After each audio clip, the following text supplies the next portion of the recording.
Hi, my name is Genesis Vasquez. The topic I will be discussing today is addiction issues in families.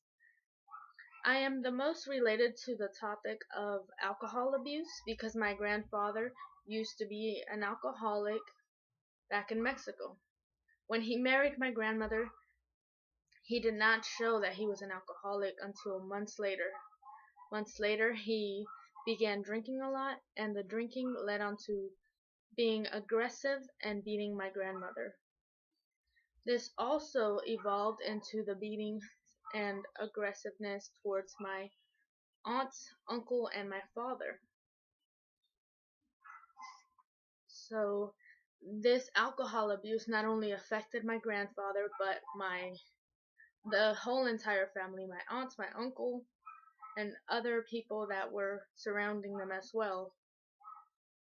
The theory that I will discuss in regards to their relationship and the alcohol abuse is role theory.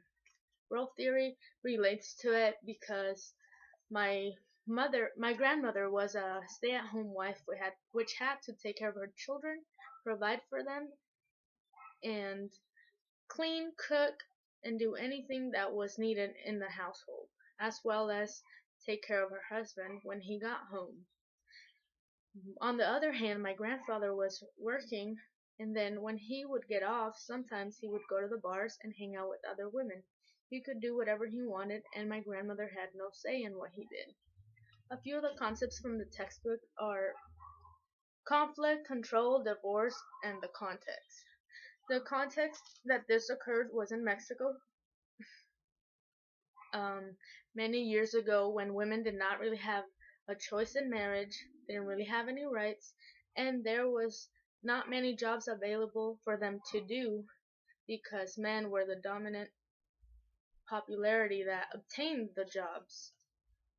So they resorted to household jobs from which they could get paid.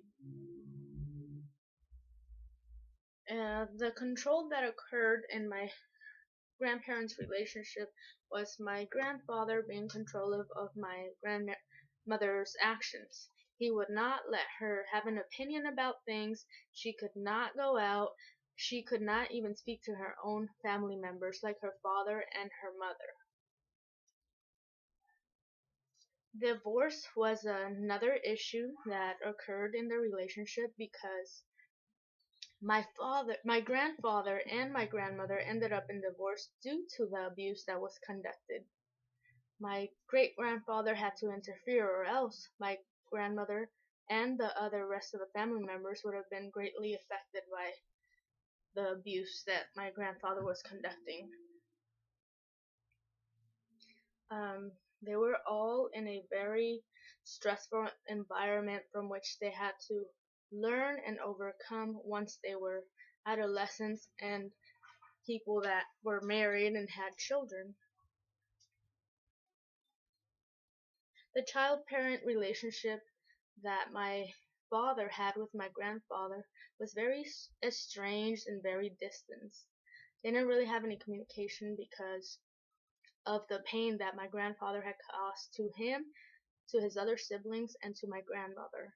So they tried to stay away from him and not really have any type of relationship because of his actions and his behavior. From the textbook, they have a concept called the working models.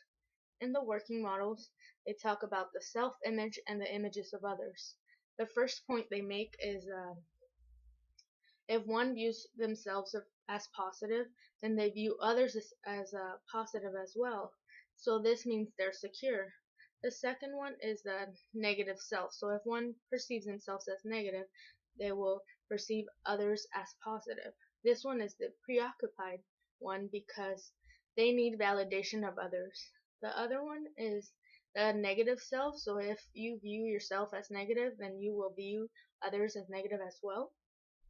And this one is fearful. They're fearful in intimacy and they avoid contact with others.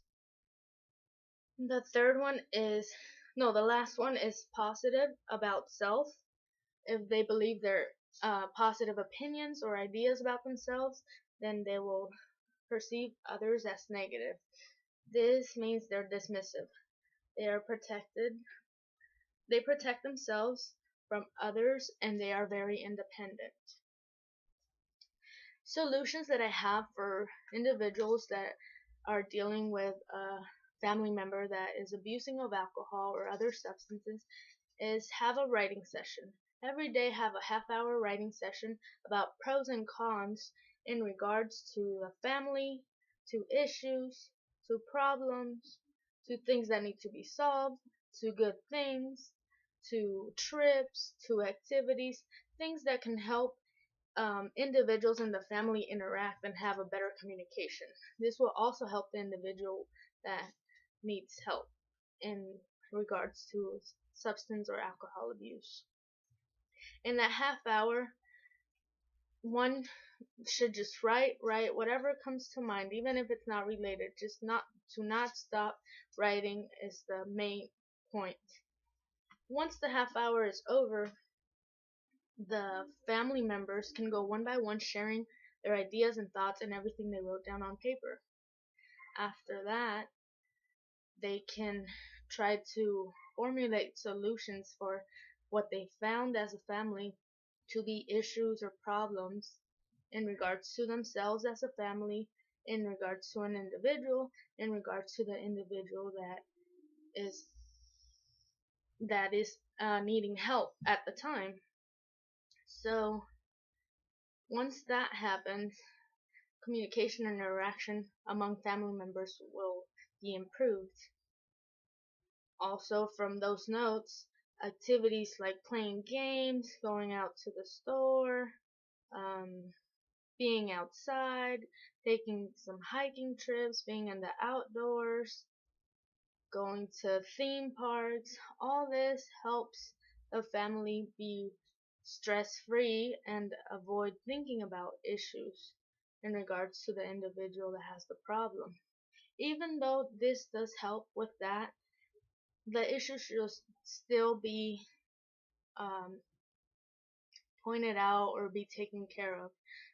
At first, these are the first few steps that need to be taken in order for it to occur. After a while, there will be more of a comfortability in regards to talking about the topic and helping the individual out um, to succeed in overcoming this abuse that they are doing to themselves and to the other family members. In conclusion, that is all I have for today. Thank you very much.